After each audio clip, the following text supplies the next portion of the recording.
We're here today at the South and Southeast Asia Regional Stakeholders Forum on cyber, sexual and gender-based violence, organized by Search for Common Ground, #Generation and the Centre for Equality and Justice together with Factum.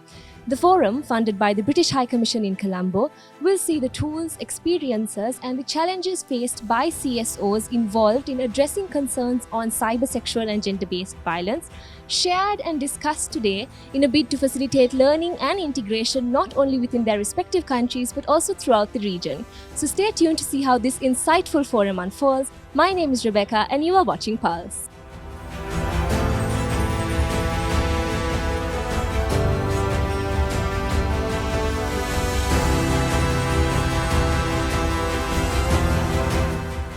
Joining me is Dharani, a consultant on cybersexual and gender-based violence. So Dharani, speaking about cybersexual and gender-based violence in Sri Lanka, what do you think about the Sri Lankan system's take on matters concerning such incidents? I would say the first thing is that we don't really have an education system that supports to eradicate online violence or to increase online safety. The second thing is that we don't have response mechanisms that support it either. So if you go to the police and make a complaint, they don't understand what a screenshot is, right? So we really need better education and better response systems.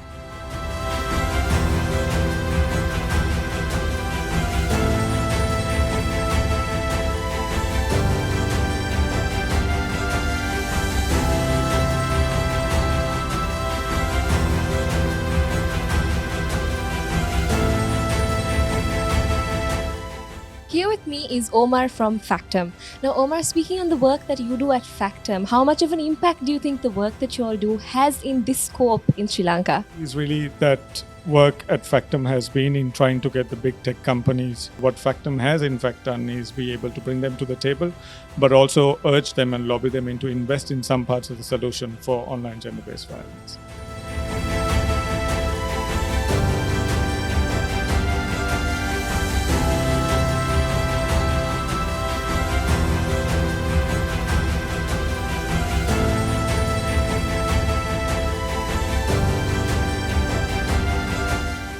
Here with me is Prihesh from #Generation. When #Generation works with the companies and partners that you do, what kind of work do you get yourselves involved in when it comes to preventing such incidents of cybersexual and gender-based violence?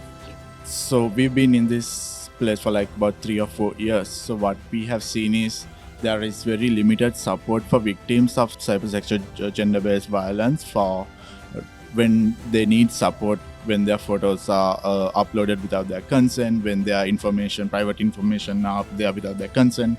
So we have implemented a hotline called Pratyaya, which mainly looks at providing technical support for these victims, but we also provide legal and psychosocial support if they need it.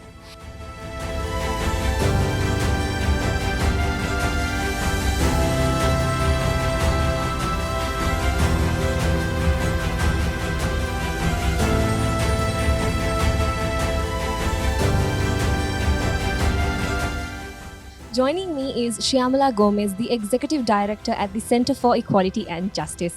So Shyamala, can you tell us a bit about the work that you do at CEJ that basically aims to tackle cyber, sexual and gender-based violence?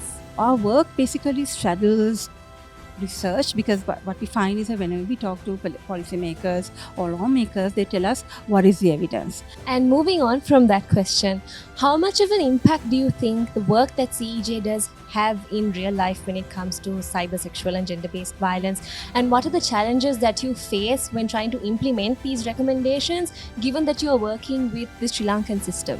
Impact comes in many different forms. One I would like to say is the fact that we've been able to connect different service providers at the district level to be more conscious of their duties and to make sure that cyber, sexual and gender-based violence is an issue that needs to be dealt with. We've at least tried to build some kind of network or coordination among these institutions so that they can work better to address cyber, sexual and gender-based violence.